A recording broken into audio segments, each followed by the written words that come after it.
Cela fait longtemps que je vous ai promis une nouvelle émission et la voici enfin. La collection du cinéphile. A chaque épisode, je vous présenterai, même si présenter est un bien grand mot, un bon film ou un mauvais avec un maximum de spoilers.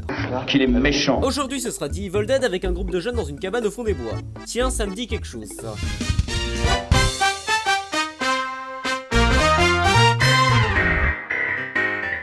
Evil Dead, ou l'opéra de la terreur au Québec, ça claque, est réalisé par Sam Raimi en 1981. L'histoire ouvre sur un travelling qui fait peur. Craignez le terrible vent. Puis nous tombons sur une voiture avec de joyeux lurons à l'intérieur. Quand soudain, un camion.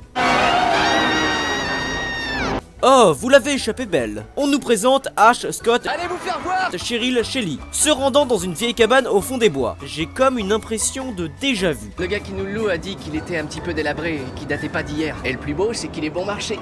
Parce que personne l'a encore vu ta baraque, c'est ça? Ce sera la surprise. Je pense bizarrement que quelque chose se cache derrière ça. En fait, vous avez remarqué que le pont s'écroule? Ce pont, c'est du solide. Bien évidemment. Scott décide alors de pénétrer dans la cabane, s'annonçant terrifiante. Ça fait peur, il y a de la poussière. Coucou. Ça vient? Un peu de sérieux, bon sang. Vous avez beau être des personnages de films d'horreur, faut quand même rester sérieux. Tu utilises des mains comme savonne? Plagiat. Eh oui. La nuit tombe et Cheryl dessine à la fenêtre. Et premier fait inquiétant, elle a laissé la fenêtre ouverte en pleine nuit avec du vent. Inconsciente. Ah oui, et une force mystérieuse l'a poussée à dessiner une forme. C'est de toute beauté. Après un discours émouvant de H, Nice, tout afti, tout arrive. tiens, vous ne trouvez pas que ce plan n'est pas trop appuyé sur la trappe? Étonnant, non? Méga fan.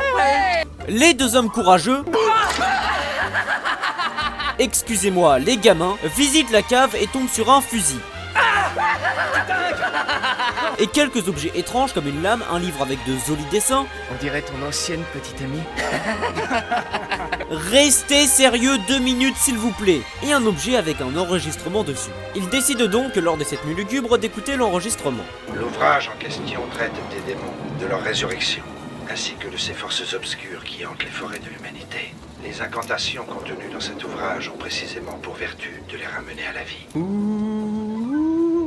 Je n'aurais pas dit mieux. Les lire à haute voix équivaut à donner aux démons l'ordre de posséder les vivants. Tatra amistrobin hazarta. Je vous traduis, cela veut dire que vous êtes suffisamment stupide pour rester et par conséquent tous mourir dans d'atroces souffrances. Eh oui.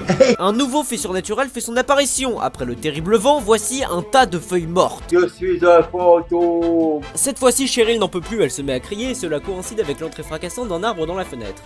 Elle est complètement cintrée, cette nana. Ça va. Non mais c'est qu'une blague, merde, à la fin. Faites quand même attention, la dernière fois que j'ai vu ça, c'était dans Carrie.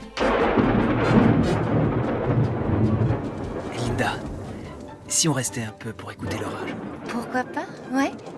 C'est super fun, dis donc. Sinon, ça va et toi? S'ensuit, comme vous avez pu le remarquer, une scène romantique entre Ash et Linda. Tiens, c'est pour toi.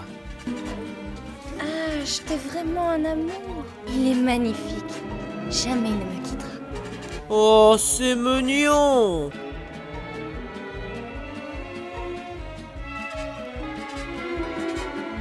Enfin, c'est quand même un peu glauque. Dehors, quelque chose les observe et se dirige vers Cheryl.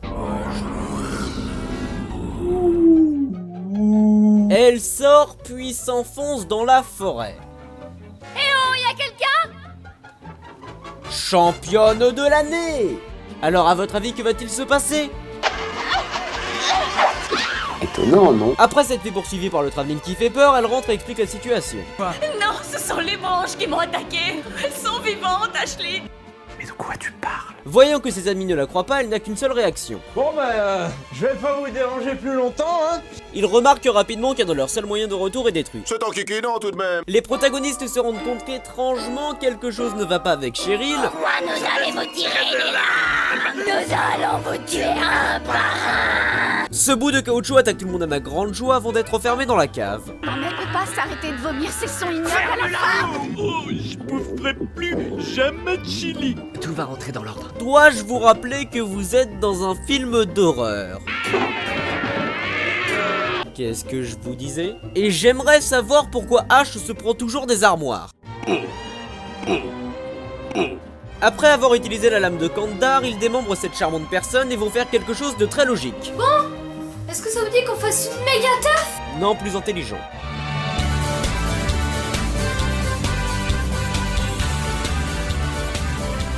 Avec un tel niveau d'incompétence, vous devriez déjà être mort.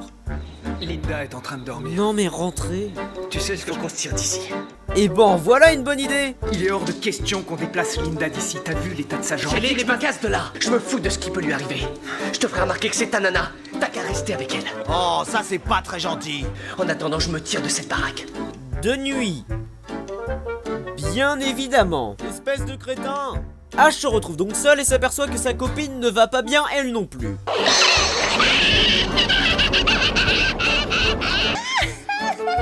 Mais ça va, elle ne fait que rire. Et après un screamer facile... Viens. Est-ce que t'as trouvé un autre chemin? Scotty! Écoute-moi, bon sang, accroche-toi, Scott!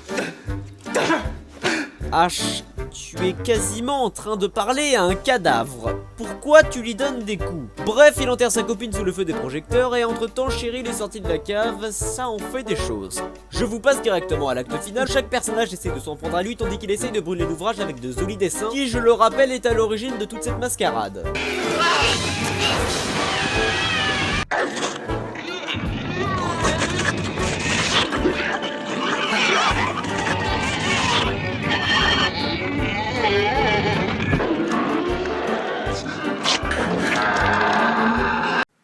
Ok. Ash est le seul survivant. Mais c'est sexiste, pourquoi ce ne serait pas une femme? Le jour s'est levé, les oiseaux chantent, la menace a disparu. Ah bah non. C'était donc Evil Dead, et même si j'ai largement chipoté sur ce film durant cette vidéo, il fait partie de mes longs métrages favoris. En effet, il possède une véritable atmosphère prenante jusqu'à la dernière minute, la musique est très bonne en plus d'avoir un aspect malsain, la plupart des acteurs sont convaincants. Par contre, ce film a très mal vieilli, et c'est aussi ça qui me fait l'aimer. Il a été réalisé avec 3 bouts de ficelle par Sam Raimi et sa bande de potes, ce qui donne un résultat véritablement authentique, en tout cas de mon point de vue. Evil Dead a marqué l'histoire du cinéma, en par exemple introduisant le concept pas du tout exploité d'un groupe de jeunes regroupés dans une cabane au fond des bois. Il a également bénéficié de suites divergentes au niveau du ton, tel qu'Evil Dead 2. Quel nom original! D'ailleurs, je suis désolé, mais j'ai toujours eu du mal avec celui-là à cause de la continuité. L'Armée des Ténèbres et surtout Ash vs Evil Dead se classant facilement dans mes séries préférées de par sa créativité et son délire constant. Bref, allez voir tous ces films, ça en vaut largement la peine. Je vous retrouve pour de prochaines vidéos et que le cinéma vous guide. La vache est pourrie comme outro. Donc voici le mot de la fin pour résumer le tout. What are you doing on computer? Go outside, so beautiful!